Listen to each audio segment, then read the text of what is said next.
आज हजारो वर्षानंतर पृथ्वीचं दर्शन झालं। आज तुम्हा भक्तांना पाहून मन अगदी प्रसन्न झाले। भक्तांनो, सुरुवातीला ब्रह्मांड निर्माण झालं आणि या ब्रह्मांडाचा नायक होता आदियोगी शिवशंकर म्हणजेच महादेव। एकदा शिवाची शक्ती शिवाला सोडून गेली। भक्तांनो, आता तर खऱ्या अध्यायाला सुरुवात होत आहे। ब्रह्मदेवाचे मानसपुत्र दक्ष प्रजापती अहंकारी आणि महादेवाला न मानणारे आणि त्यांची पुत्री सती। सतीचा एकच ध्यास होता, महादेवांशी लग्न करणं। सतीने आपल्या भक्तीने आणि जिद्दीने महादेवांशी लग्न केलं आणि कैलासावर संसार सुरू झाला।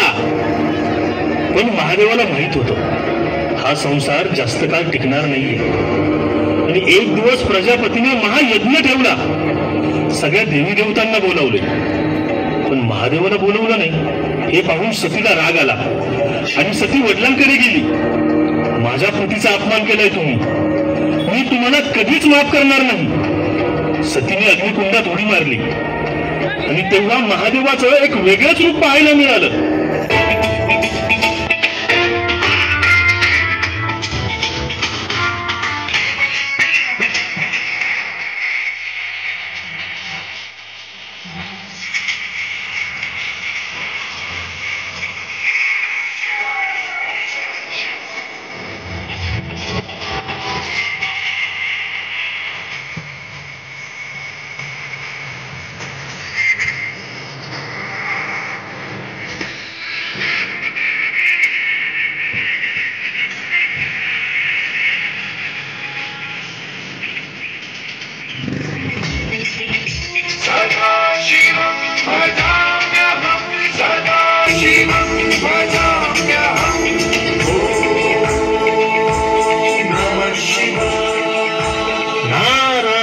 नारायण आणि अशा रीतीने शिव पुन्हा कैलासावर समाधिस्थ झाले आणि काही काळानंतर आदिशक्तीने हेमराज आणि महाराणी मैनावतीच्या पोटी पार्वतीच्या रूपात जन्म घेतला। पार्वती, तू कुठे आहेस? अगं, मी तुला किती शोधतीये। चल पाहू, तुझा विवाह विद्याचलाच्या राजकुमारासोबत ठरवला जाणार आहे। मी केव्हाच महादेवाला माझे वर मानले आहे। पार्वती, तू महादेवाला पाहिलं देखील नाही, तू त्यांना ओळखत देखील नाही। मी त्यांना मिळवण्यासाठी तप उपासना करेन। मी निश्चय केलाय, मी विवाह करेन तर महादेवांशी।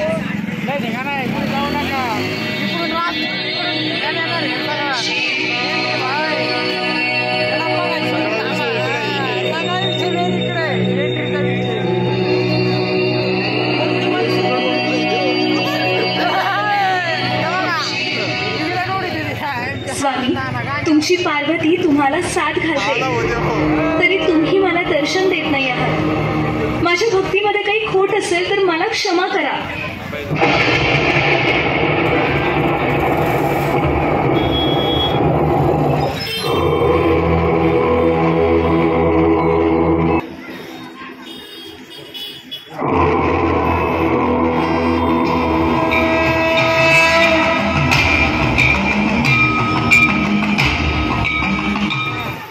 पार्वती, मी वैरागी आहे। तू सती रूपातून पार्वती रूपात जन्म घेतला आहेस।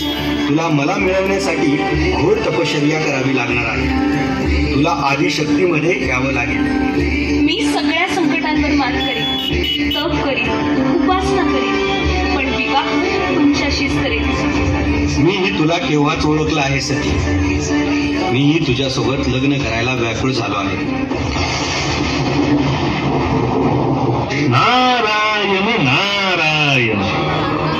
आणि अशा रीतीने पार्वती तप करू लागली, पण तप काही पूर्ण होईना। मग त्यांच्या मदतीला भगवान विष्णू एका साधूच्या रूपात आले।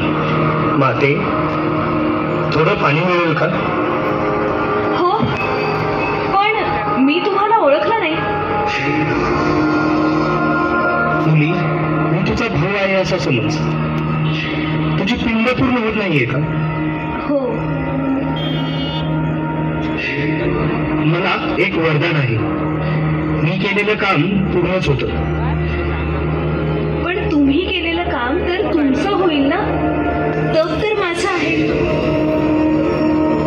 प्रताप तर तुझाच आहे. मी फक्त तुला एक आशीर्वाद देणार.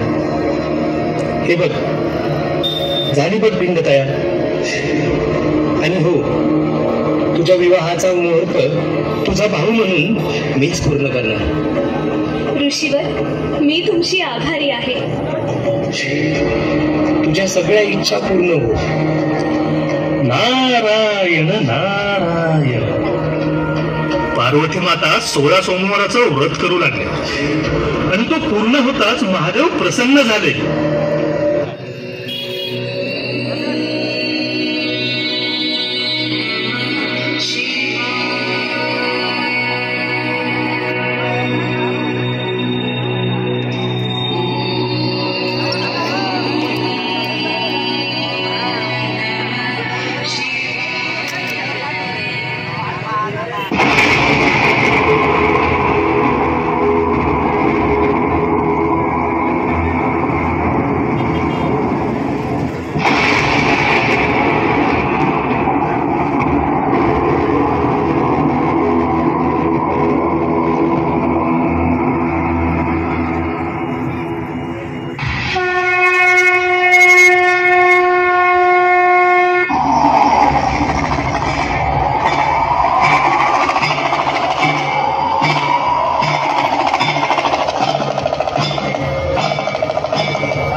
पार्वती, डोळे उघड.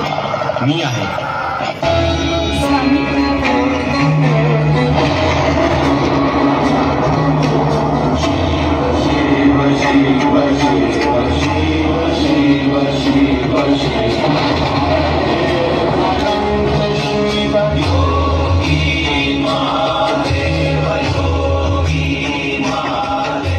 पार्वती, या क्षणी मी तुझा पत्नी म्हणून स्वीकार करतो. स्वामी, माझ्या आईची इच्छा आहे की मुलाकडून माझ्या घरी विवाहाचा प्रस्ताव यायला हवा. ही रीत आहे. मी सप्त ऋषींना प्रस्ताव घेऊन पाठवतो. नारायण नारायण. महादेवाने सप्तऋषींकडून विवाहाचा प्रस्ताव राजा हिमराज आणि राणी मैनावतीकडे पाठवला आणि त्यांनी तो स्वीकारही केला. आणि तिथी ठरली फाल्गुन मासातील कृष्ण पक्षातील चतुर्थी अर्थात महाशिवरात्र. आणि लग्नाची लगबग सुरू झाली. लग्न घटिका समीप आली. सर्व देवगण, ऋषीमुनी, श्रीराम, हनुमान, दानव, भूत, पिशाच अघोरी वरात घेऊन निघाले.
विवाह मला मान्य नाही. अशा विक्राळ वैराग्याला माझी मुलगी मी देऊ शकत नाही. महादेव, माझ्या आईला रूपवान वर हवा आहे माझ्यासाठी. पार्वती, तू याच रूपावर प्रेम केलंस ना? मी तर तुमच्या प्रत्येक रूपावर प्रेम केलंय महादेव. पण या प्रसंगी आपला विवाह होईपर्यंत तरी रूपवान वेश नाही धारण करू शकत का? अवश्य पार्वती, जशी तुझी इच्छा.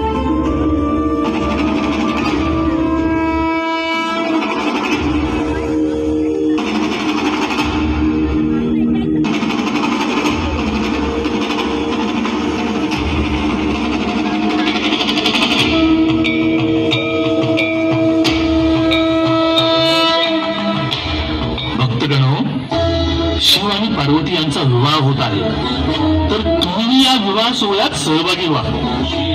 हर हर महादेव.